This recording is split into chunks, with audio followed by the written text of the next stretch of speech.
పిల్లల ముందు తల్లిదండ్రులు చేయకూడని 4 పనులు. పిల్లలు మాట వినడం లేదు, గౌరవం లేదని చాలామంది తల్లిదండ్రులు బాధపడుతూ ఉంటారు. పిల్లలు మారాలంటే వాళ్ళ ముందు మనం ఎలా ప్రవర్తిస్తున్నాం అనేది చాలా ఇంపార్టెంట్. పిల్లలు మారాలంటే ముందుగా మనం మారాలి. ఈరోజు నేను పిల్లల ముందు తల్లిదండ్రులు చేయకూడని 4 పనుల గురించి తెలియజేస్తాను.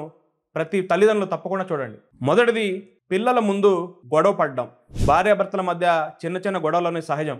కానీ పిల్లల ముందు గొడవ పడితే చాలా అన్సేఫ్గా ఫీల్ అవుతారు, భయభ్రాంతికి గురవుతారు. రెండోది, వాళ్ళను పబ్లిక్గా కించపరచడం. ఇదేం చదువు నీకు అని అందరి ముందు అడిగితే ఆత్మవిశ్వాసం అనేది ఆవిరవుతుంది. చిన్న వయసులోనే వర్త్లెస్ అనే భావన వస్తుంది. కరెక్ట్ చేయాలంటే ఒంటరిగా ఉన్నప్పుడు, ప్రేమతో చెప్తే వింటారు. మూడోది, అవమానకరమైన మాటలు, తిట్లు వాడొద్దు. నీలాంటి తక్కువ వాడిని చూడలేదు, నీకు అసలు బుద్ధే లేదు. ఇవి కోపం వల్ల వచ్చిన పిల్లల మనసులో పదిలంగా ఉంటాయి. ఇవి లాంగ్ టర్మ్లో డిప్రెషన్కి దారితీస్తుంది. మందలించాల్సి వచ్చినప్పుడు మంచి పద్ధతిలో మందలించండి.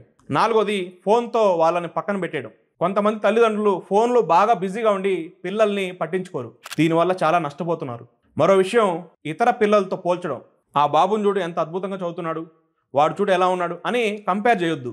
దీనివల్ల పిల్లల్లో ద్వేష భావన, నమ్మక లోపం అనేది పుడుతుంది. ప్రతి బిడ్డ యొక్క యూనిక్నెస్ని గుర్తించండి, అక్కడే మార్పు మొదలవుతుంది. పిల్లలు మనల్ని చూసి నేర్చుకుంటారు. మీరు మార్చుకుంటే వాళ్ళు మారడం అనేది అనివార్యం. ఈ వీడియోని లైక్ చేయండి, ప్రతి పేరెంట్స్కి షేర్ చేయండి.